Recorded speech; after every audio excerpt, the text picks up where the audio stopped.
जय जगन्नाथ। सुनाई दिया जय जगन्नाथ।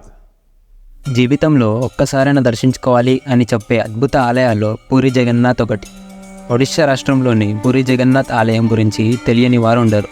ప్రతి ఏటా అక్కడ జరిగే రథోత్సవం ఎంతో ప్రసిద్ధి కలది. ఈ ఆలయం ప్రాముఖ్యత గురించి అందరికీ తెలుసుండొచ్చు, కానీ అక్కడ ఆశ్చర్యపరిచే నిజాల గురించి మాత్రం అతి కొద్ది మందికి మాత్రమే తెలుసు. పూరి ప్రవేశ ద్వారం నుంచి గోపురంపై ఎగిరే జెండా వరకు అణువణువు ప్రత్యేకమే, ఊహకందని మిస్టరీనే.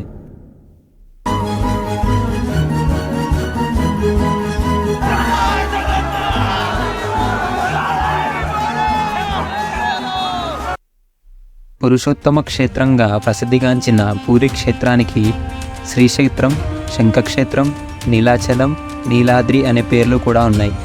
పూరి అంటే పూరించేది అని అర్థం. భక్తుల కోరిక తీర్చే దివ్య క్షేత్రం కావడంతో పూరి అనే పేరు జగన్నాథుడి కర్ణ కటాక్షానికి పర్యాయపదమైనదని భక్తుల విశ్వాసం. సోదరుడు బలభద్రుడు, సోదరి సుభద్రతో కలిసి జగన్నాథుడు ఇక్కడ కొలువయ్యాడు. 1078వ సంవత్సరంలో కళింగ పరిపాలకుడైన అనంతవర్మ చోడగంగదేవ నిర్మాణం ప్రారంభించగా ఆయన మనవడైన భీమ్దేవ్ పాలనలో పూర్తయింది.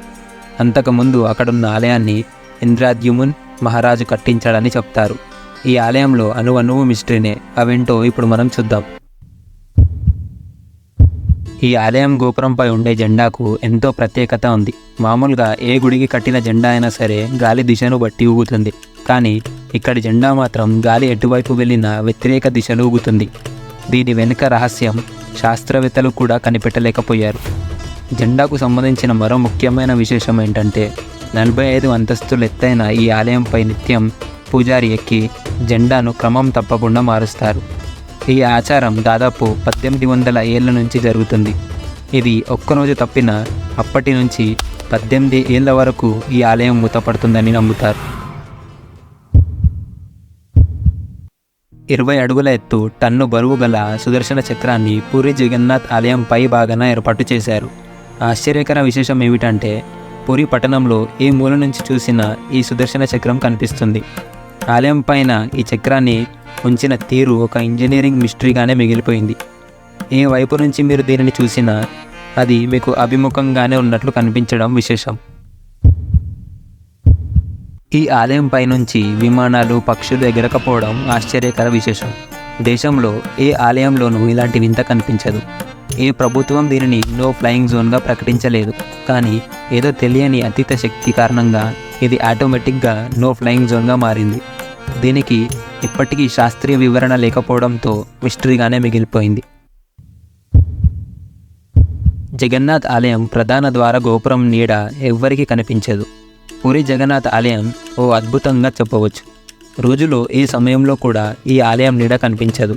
ఇది అప్పటి ఇంజనీరింగ్ అద్భుతమా లేక దైవ శక్తి కారణంగా జరుగుతుందా అనేది అంత చిక్కని విషయం.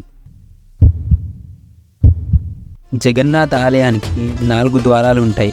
వీటిలో సింహద్వారం ఆలయం ప్రవేశానికి ప్రధాన మార్గం.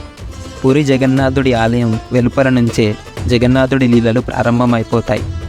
సాధారణంగా అన్ని చోట్ల వీచే గాలి సముద్రం నుంచి భూమి వైపు వస్తుంది. ముఖ్యంగా పగటిపూట సముద్రం నుంచి భూమి వైపు, సాయంత్రం వేళ భూమి నుంచి సముద్రం వైపు గాలి వీస్తుంది. కానీ పూరిలో మాత్రం మొత్తం రివర్స్. పైగా ఓరుడ వినిపించే అలల శబ్దం ఆలయం సింహద్వారం దాటగానే ఆగిపోతుందంట. అదే క్షణం ఒక అడుగు బయట పెట్టిన అలల ఓరు వినిపిస్తుందంట. ఇది ఇప్పటికీ మిస్టరీనే. పూరి జగన్నాథ్ ఆలయానికి వివిధ రాష్ట్రాలు, దేశాల నుంచి ప్రతిరోజు 2000 నుంచి 20,000 వరకు భక్తులు వస్తుంటారు.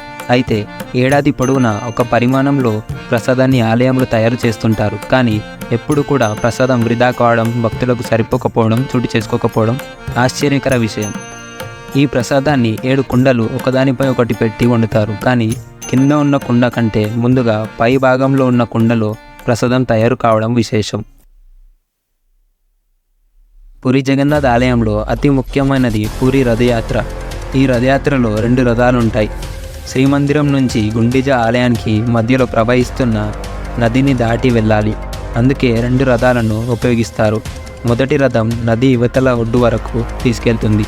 అక్కడ 3 చెక్క పడవల్లో నది దాటుతారు. అక్కడి నుంచి మరో రథంలో దేవుళ్లను గుండిజ ఆలయానికి తీసుకెళ్తారు. రథయాత్రకు ముందు బంగారు చీపుర్లతో రథాలు వెళ్ళే దారిని ఊడ్చుతారు. ఈ రథయాత్రలో విశిష్టత ఏంటంటే గుండీజా ఆలయానికి ఊరేగింపు రాగానే రథం తానంతట తానే ఆగిపోతుందంట. ఇది కూడా ఒక మిస్టరీ లాగానే ఉండిపోయింది. దీంతో పూరి జగన్నాథ్ ఆలయానికి మా వర్చువల్ జర్నీ ముగుస్తుంది. ఈ వీడియో కనుక మీకు నచ్చినట్లయితే లైక్, షేర్ అండ్ సబ్స్క్రైబ్ చేయండి. Thank you.